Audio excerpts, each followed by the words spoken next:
खुलुमबाय लोगोफोर, गोजोन फुंबिलि बयनिसिमबो। नोंथांमोनखौ गोदान भिडिअ'आव आरो फिन खेबसेबाव बरायनाय जाबाय। आं दिनै नोंथांमोननि सिगाङाव 5 फागुन दान 1431 एबा 18 फेब्रुआरि 2025 मायथाइनि सानसेनि फानजामुथिखौ फरायथिनो लादों। आसा खालामो नोंथांमोना भिडिअ'खौ नायना मोजां मोनगोन।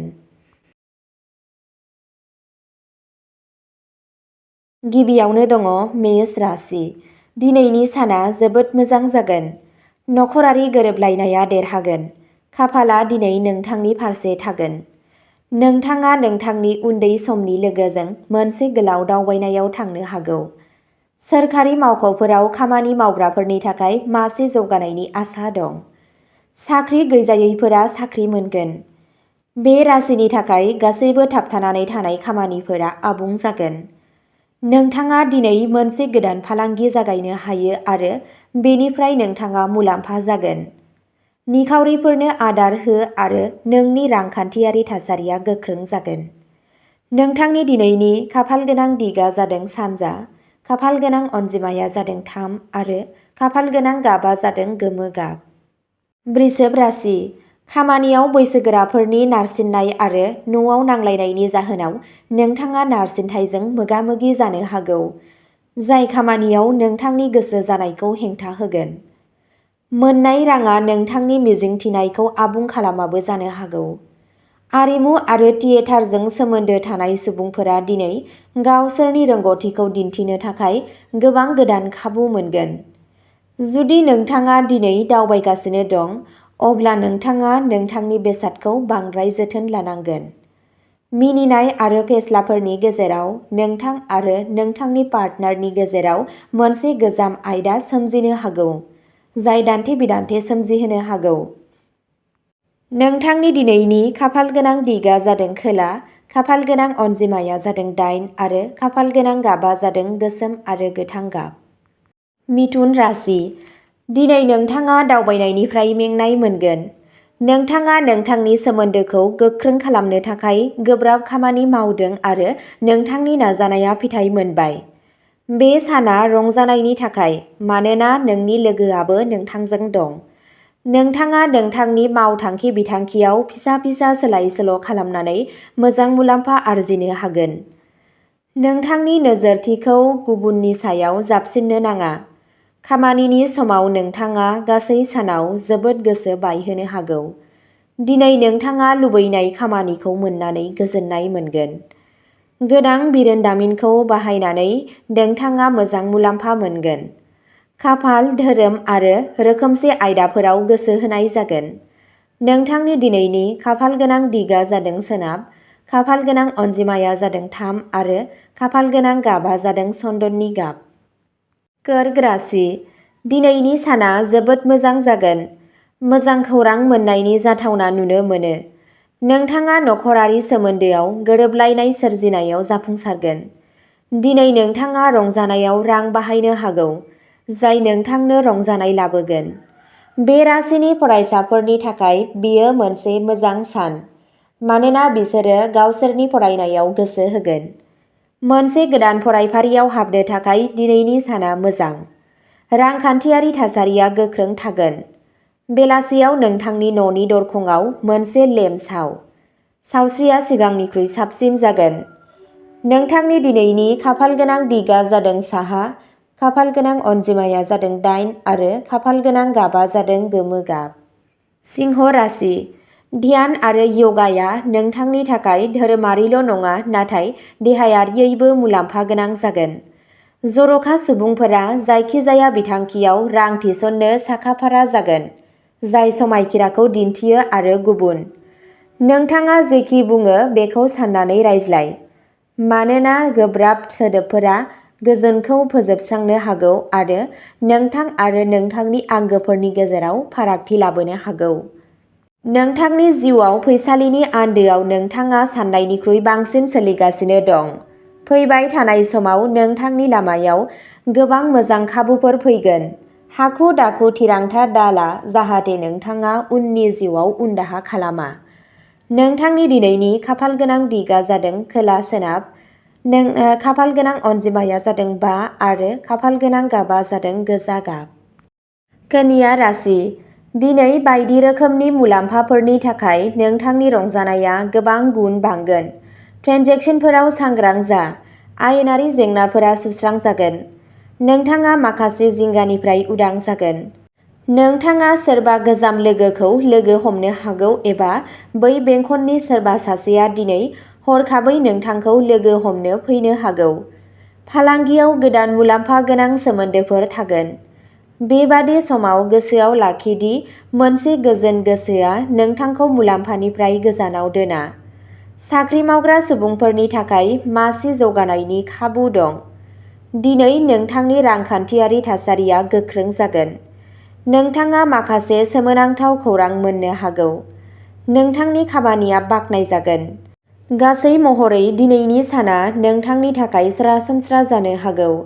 नोंथांनि दिनैनि खाफालगोनां दिगआ जादों साहा, खाफालगोनां अनजिमाया जादों 2 आरो खाफालगोनां गाबआ जादों गोजा गाब।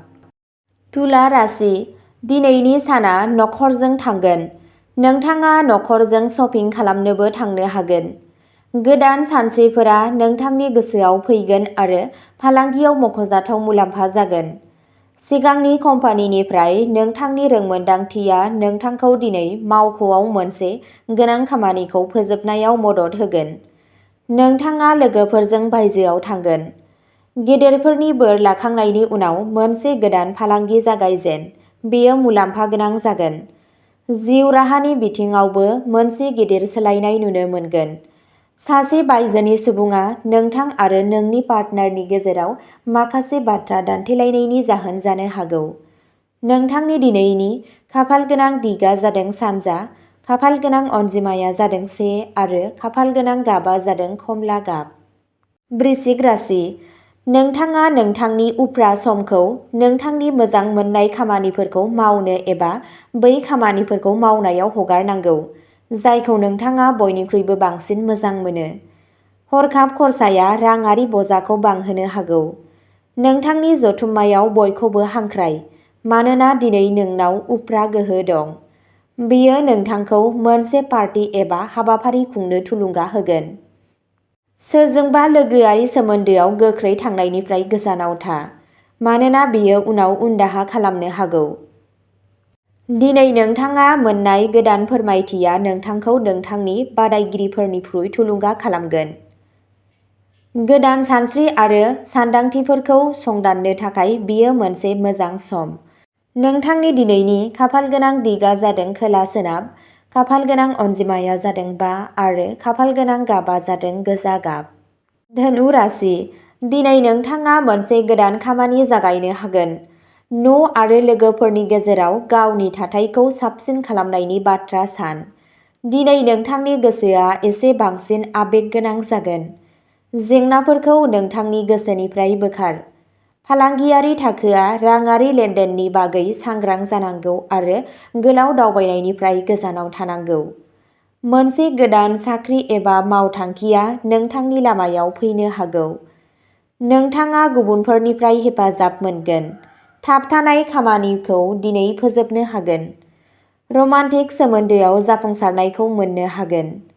दिनै फोलानायनि गोख्रों जाथावना दं। लाइजामफोराव सांग्रांथिनि गोनांथि दं। समाजारि सिनायथि मोननाया दिनैनि सानखौ जिउराहायारि, रांखान्थियारि आरो समाजारि महरै मोनसे मुलाम्फा गोनां सान बानायो। नोंथांनि दिनैनि खाफालगोनां दिगआ जादों साहा, खाफालगोनां अनजिमाया जादों 7 आरो खाफालगोनां गाबआ जादों गोथां गाब। मकर राशि दिनैनि साना जोबोद मोजां जागोन। बेयो आयेननि फरायसाफोरनि थाखाय जोबोद मोजां जागोन। बिसोरो दिनै फरायसालिमानिफ्राय मोन्नाय मावथांखिखौ बैसोगोराफोरनि मददजों फोजोबगोन। बिमा-बिफाफोरा गावसोरनि गथ'फोरनि आदाराव गोसो होनांगोन। बे साना नखरनि सोद्रोमाफोरजों थांगोन। जिउआव गोदैखौ बांहोगोन। सिगाङाव मावनाय समाजारि हाबानि थाखाय दिनै नोंथाङा समाजाव सिनायथि मोननो हागौ। खान्थि बायदियै य'गाया दिनै नोंथांनि सावस्रिखौ फिट लाखिगोन। सावस्रि आरो नोंनि पार्टनारनि मुडआ नोंथांनि सानखौ गाज्रि महरै गोहोम खोख्लैनो हागौ।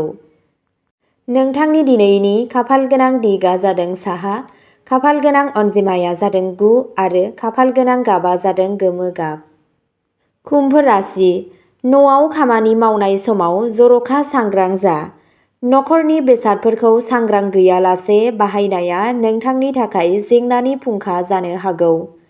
जर'खा सुबुंफोरा जायखिजाया बिथांखियाव रां थिसननो थियारि जागोन, जाय गोहोखौ दिन्थियो आरो जर'खा।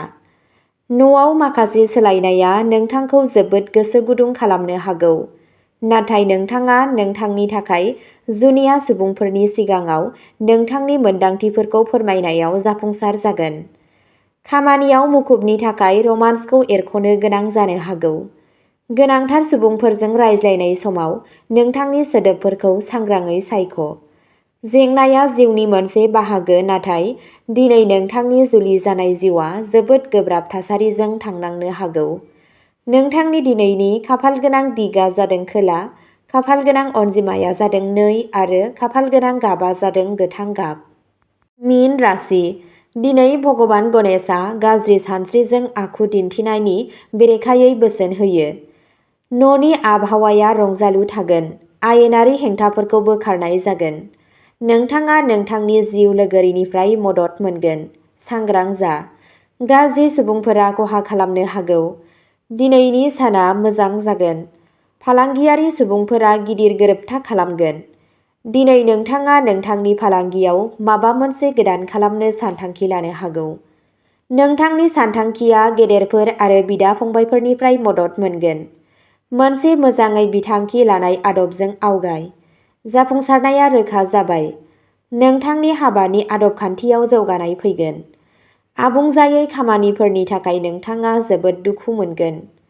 नोंथांनि दिनैनि खाफालगोनां दिगा जादों खोला, खाफालगोनां अनजिमाया जादों 4 आरो खाफालगोनां गाबा जादों गोथां गाब। अब्ला दिनैनि राशि फरायथिनाया एसेनोसै। नोंथांमोनहा बेबादिनो सानफ्रोमबोनि फानजामुथिखौ मिथिनो थाखाय चेनेलखौ साबस्क्राइब खालामनानै लादो आरो भिडिअखौ मोजां मोनदोंब्ला अन्नानै लाइक, शेयार आरो कमेन्टबो खालामनानै होलांब्लानो जाबाय। गोजोन्थों।